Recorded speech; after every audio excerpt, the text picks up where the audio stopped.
வணக்கம், welcome back to PVS. நம்ம சேனலை சப்ஸ்கிரைப் பண்ணி வச்சுக்கோங்க. Stock market related news, political news, மார்க்கெட்டில் நடக்கக்கூடிய சேஞ்சஸ், அது மாதிரி வந்து உங்களுக்கு ஸ்டாக்னுடைய அட்வைஸ், இது மாதிரி நிறைய யூஸ்ஃபுல்லான இன்ஃபர்மேஷன்லாம் இந்த சேனலில் வந்து நாங்கள் வந்து பப்ளிஷ் பண்ணிகிட்ருக்கோம். ஸோ உங்களுக்கு வந்து கண்டிப்பாக யூஸ்ஃபுல்லாக இருக்கும். சப்ஸ்கிரைப் பண்ணி வச்சுக்கோங்க. லாஸ்ட் வீக் வந்து ட்ரம்ப் புதினுடைய மீட்டிங் நடந்தது. அது ஒரு நல்ல ஒரு சுவாரஸ்யமான விஷயமாகவும் இருந்துச்சு. எல்லாருக்குமே தெரியும், ரஷ்யா யூஎஸ் அப்படின்னு சொல்லும்பொழுது ரெண்டு கண்ட்ரியுமே ஒரு எதிர்முனையில் இருக்கிற ஒரு கண்ட்ரி. ஸோ புதின் ரஷ்யாவோட அதிபர், அவர் வந்து யுஎஸ்க்கு போய் ட்ரம்ப்பை மீட் பண்ண அக்செப்ட் பண்ணது பெரிய விஷயம். பட் அவர் அக்செப்ட் பண்ணிட்டு அங்கே போனார். யுஎஸும் வந்து அவருக்கு வந்து ஒரு ரெட் கம்பளம் போட்டு அவருக்கு வந்து ஒரு நல்ல வரவேற்பு கொடுத்துருந்தாங்க. ஸோ அங்கே போய் அந்த மீட்டிங்கில் பேசும்போதும் ரெண்டு பேரும் முகத்துலையும் ஒரு பிரைட்னஸும் இருந்துச்சு, சில இடங்கள்ல சில டைட்னஸும் இருந்துச்சு. இந்த மீட்டிங்கோட அவுட்கம் என்ன அப்படின்னு பார்க்கும்பொழுது பெரிய ரிசல்ட் எதுவும் கொடுக்கல. ஸோ வார் எதுவும் ஸ்டாப் ஆக போகுதுன்ற எந்த அக்ரிமெண்ட்டும் வரல. ஸோ புதின் வந்து கிளியரா சொன்னார், பார்க்கலான்ற மாதிரி தான் அவர் சொல்லியிருந்தாரு. ஸோ வார் வந்து ஸ்டாப் ஆகுறதுக்குரிய எந்த அறிகுறியும் அவர் வந்து கிளியரா சொல்லலை.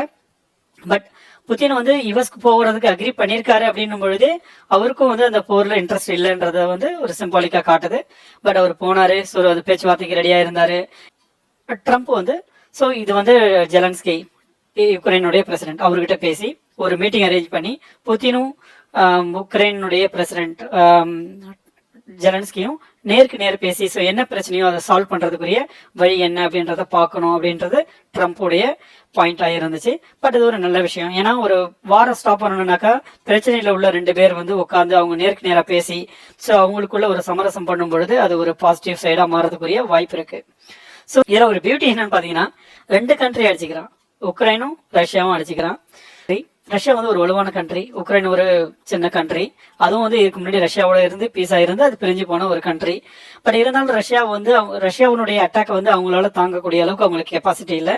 ஸோ அவங்க வந்து நேட்டோனுடைய ஹெல்ப் எதிர்பார்க்குறாங்க, நேட்டோ வந்து யுஎஸ்னுடைய ஹெல்ப் எதிர்பார்க்குறாங்க. ஸோ இவங்கெல்லாம் சப்போர்ட் பண்ணும்போது ரஷ்யாவில் வந்து ஒரு 100% ஒரு விக்டரியை கொடுக்க முடியல. பட் இருந்தாலும் அவங்க வந்து ஒரு 50% மேலே வந்து ஆக்குபை பண்ணிட்டாலும் அவங்களால வந்து ஒரு முழுமையான ஒரு ஈஸியான விக்டரியை அவங்களால எடுக்க முடியல. உக்ரைன் ஒரு தனி கண்ட்ரியா இருந்ததுன்னா ரஷ்யாவை பொறுத்த வரைக்கும் பெரிய விஷயமா இருந்திருக்காது, ஈஸியா தட்டியிருப்பாங்க. பட் இதனுடைய இன்னொரு சைடு என்ன அப்படின்னு பாத்தீங்கன்னாக்கா, ட்ரம்ப்புடைய ரீசன்ட் மெசேஜ் டு இந்தியா, அவர் என்ன சொல்லியிருந்தாருன்னா, இந்தியா வந்து ரஷ்யா கிட்ட ஆயில் வாங்குறதுனால ஒரு 50% டேரிஃப் வந்து இன்க்ரீஸ் பண்ண போறோம். நார்மலா வந்து 25%, ரஷ்யா கூட ஆயில் வாங்குறதுனால 25% வந்து அடிஷனல் பெனால்டி அப்படின்ற மாதிரி சொல்லியிருந்தாரு. ஸோ ரெண்டு கண்ட்ரி வந்து சண்டை போடுறாங்க, அவங்களுக்குள்ள ஒரு பிரச்சனை இருக்கு. ஸோ அந்த கண்ட்ரிக்கும் இந்தியாவுக்கும் எந்த சம்மந்தம் கிடையாது. இந்தியா வந்து நேரடியாக எந்த அதர் கண்ட்ரிஸ்னோட பிரச்சனையிலுமே இன்வால்வ் ஆனது கிடையாது. ஸோ ரெண்டு பேருமே சண்டை பிடிக்காதீங்க, ஸோ சமாதானமா போங்க அப்படின்றது தான் இந்தியாவோட போக்காகவும் இருக்கும். அப்படி இருந்தும் ஸோ இந்தியாவுக்கு வந்து ஒரு 50% டேரிஃப்ன்றது ஒரு என்ன சொல்றது, இந்தியாவுக்கு வந்து 50% டேரிஃப்ன்றது ஒரு ரீசனபிளான திங்ஸ் கிடையாது. பட் எது எப்படியோ ஸோ இந்த டேரிஃப் த்ரெட்ன்றது இருக்கு, அது வந்து ஸ்டாக் மார்க்கெட்டையும் ஸோ இண்டிவிஜுவல் ஃபினான்ஷியலையும் பாதிக்கும். ஸோ இன்னொரு சைடு பார்த்தீங்கன்னாக்கா, இது என்னால யாரு அதிகமாக பாதிக்கப்படுவாங்க அப்படின்னு பார்த்தீங்கன்னா, இப்போ இந்தியாவிலேருந்து யூஎஸ்ல போயிருக்காங்க இல்லைங்களா, அவங்களுக்கு பாதிப்பு கண்டிப்பாக அதிகமாக இருக்கும். ஏன்னா அவங்க வந்து இந்தியாவில இந்த ரைஸ் ஐட்டமோ அல்லது ஆட்டாவோ அல்லது வந்துட்டு இந்த இந்தியாவோட கிளாத்ஸோ, ஸோ அவங்களுக்கு நம்மளுடைய கல்ச்சர் ரிலேட்டட் திங்ஸ் எல்லாமே வந்து அவங்களுக்கு அங்கே அதிகமாக தேவைப்படும். இது மாதிரியான எக்ஸ்போர்ட் எல்லாம் கண்டிப்பாக வந்து அதிகமாக அடி வாங்கும். ஏன்னா இப்போ நீங்கள் வந்து 50% டேரிஃபை போட்டு ஒரு பொருளை வந்து இங்கேருந்து நீங்கள் யுஎஸ்க்கு கொண்டு போறீங்க அப்படின்னும் பொழுது அதனுடைய விலையும் வந்து ஒரு 50% மேலே ஏறதுக்குரிய வாய்ப்பு இருக்கு இல்லைங்களா.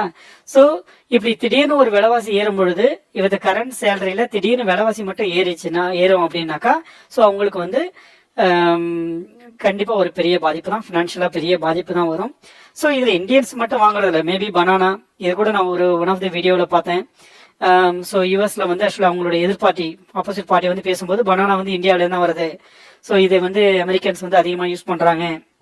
இப்போ நீங்கள் ஆல்ரெடி வந்து ஷாப்ஸ்லாம் அதிகமாக பனானாவோட ரேட் இன்க்ரீஸ் பண்ணிட்டாங்க. ஸோ இதை பற்றி என்ன சொல்றீங்க அப்படின்னு சொல்லும்போது யுஎஸ்னுடைய பாயிண்ட் ஆஃப் வியூவில் அவங்களுடைய கரண்ட் கவர்மெண்ட் என்ன சொல்றாங்க அப்படின்னாக்கா, நீங்கள் யுஎஸ்ல ப்ராடக்ட் யுஎஸ்ல வந்து ப்ரொடியூஸ் பண்ற பொருளை வந்து யூஸ் பண்ணுங்க, ஸோ நீங்கள் அதர் கண்ட்ரிஸ் ப்ராடக்ட்டை வந்து நீங்கள் யூஸ் பண்ணாதீங்க, அதுதான் உங்களுடைய தாரக மந்திரம் அப்படின்ற மாதிரி சொல்றாங்க.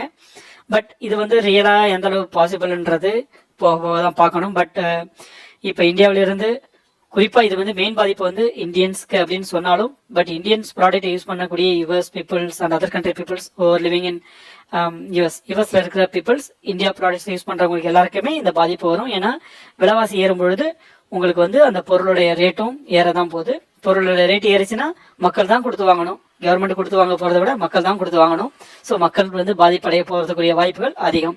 ஸோ இதுதான் வந்து நிறைய இடத்துல வந்து இந்த ஃபெட் சேர்மன் இவங்கெல்லாம் வந்து சொல்லிட்டு இருக்காங்க, இது பண்ணாதீங்க, இது பண்ணுறதுனால நிறைய எக்கனாமிக்கல் இஷ்யூ வரும் அப்படி இப்படின்ட்டு. பட் எனிவேஸ் இது வந்து அவங்களுடைய கண்ட்ரியோட இஷ்யூ. பட் இன்னொரு சைடு நம்ம சைடு பார்த்தீங்கன்னாக்கா 2 பேர் அடிச்சுக்கிறான், சம்மந்தமே இல்லாமல் நமக்கு டேரிஃப் விழுது. இப்போ நாம என்ன பண்ணுறது அப்படின்னு பார்க்கும்பொழுது இப்போதைக்கு ஒன்றும் பண்ணுறதுக்கு வாய்ப்பு இல்லை. ஸோ இதெல்லாம் வந்து ஒரு பெரிய ப்ராசஸ். இது வந்து ஒரு நாள் 2 நாளில் தீர்க்கக்கூடிய ஒரு விஷயம் கிடையாது. பட் இருந்தாலும் ஸோ இது காலம் தான் சொல்லும். எப்படி இப்போ ஜெலன்ஸ்கி வந்து யூஎஸ்க்கு போயிருக்காரு. ஸோ அவங்களுக்குள்ள ஒரு மீட்டிங் நடந்துச்சு.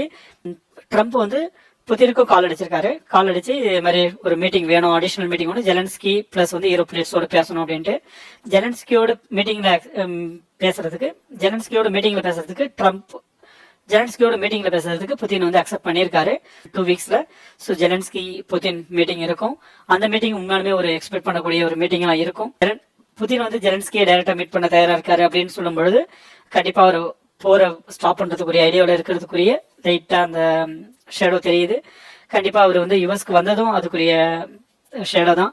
பட் எனக்கு தெரிஞ்சு இந்த வார் இன்னும் ஒரு 2 வாரத்துலயோ அல்லது 3 வாரத்துலயோ மேபி அட்லீஸ்ட் 1 மந்த்லயோ ஸ்டாப் ஆகும். ஸ்டாப் ஆனதுக்கப்புறம் ஸோ மார்க்கெட் எல்லாம் திருப்பி மேலே போயிட்டு ஸோ எல்லாமே சுச்சுவேஷன்ஸ் நார்மலாகவும் இந்தியாவுடைய டேரிஃபும் கண்டிப்பாக குறையும்.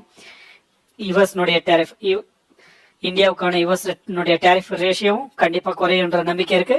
பார்க்கலாம். தேங்க்யூ.